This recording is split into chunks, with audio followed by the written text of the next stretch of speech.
اور الرحمن علم القرآن ہے، جس کا علامہ اللہ تعالیٰ ہو. بتاؤ بھائی، جس سید الانبیاء صلی اللہ تعالی وسلم کا علامہ اور معلم الرحمن علم القرآن اور شان رحمان نازل فرما کر قیامت تک کے قرآن پاک کی تعلیم دینے والوں کو اللہ نے ہدایت کر دی کہ میں رحمان کا نام 99 نام میں 98 اور 98 چھوڑ کر رحمان کیوں نازل کر رہا ہوں، تاکہ بچوں کو جب پڑھاؤ شان رحمت غالب ہو، ہڈی مت توڑو، قصائیوں کی طرح مت پڑھاؤ. یہ تقریر میرے مرشد شاہ عبد الغنی رحمۃ اللہ علیہ کہ بچوں کے استاد اس قدر مارتے ہیں کہ پھر وہ بچہ خود بھاگتا ہے، دسیوں کو بھگا دیتا ہے. جب مت جانا، مدرسوں میں قصائی بیٹھے ہوئے ہیں، دیکھو اسکولوں میں ٹافی مل رہی ہے، چائے مل رہی، بسکٹ کھلا رہے ہیں، یہ ڈنڈے کھلا رہے ہیں.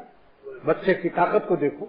لاہور میں ایک بچے کو ایک استاد نے غصے میں مارا، ایک گھونسا، اسی وقت ہاتھ پھیل ہو گیا اس کا.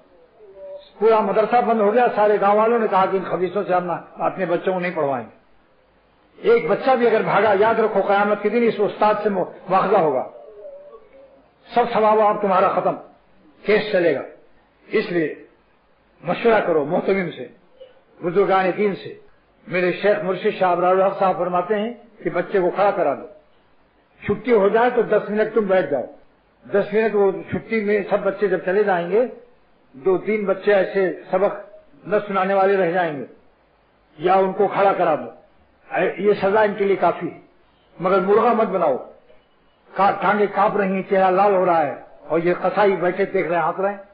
کیا کہوں، بس دل چاہتا ہے کہ ان لوگوں کو کون سی ایسی وظیفہ تعویذ نقش گھول پھر کے پلا دوں کہ ان کے دل میں رحم آ جائے. ان کے بچے کو اگر اس طرح سے کیا جائے تو پھر دیکھو کیسا ہوتا ہے.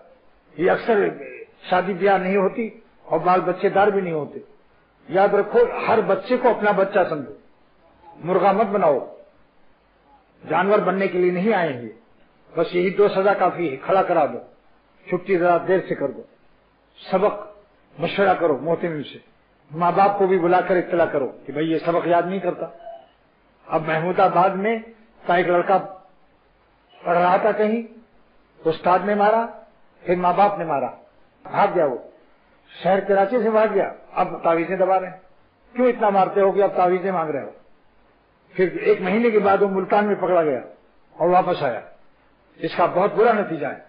کتنے مدرسے سے لوگ اٹھا لیتے ہیں ان نالاکیوں کی وجہ سے. پیار محبت سے تمہارے اختیار میں نہیں ہے حافظ بنانا. جس کی قسمت میں ہوگا ضرور بن جائے گا وہ.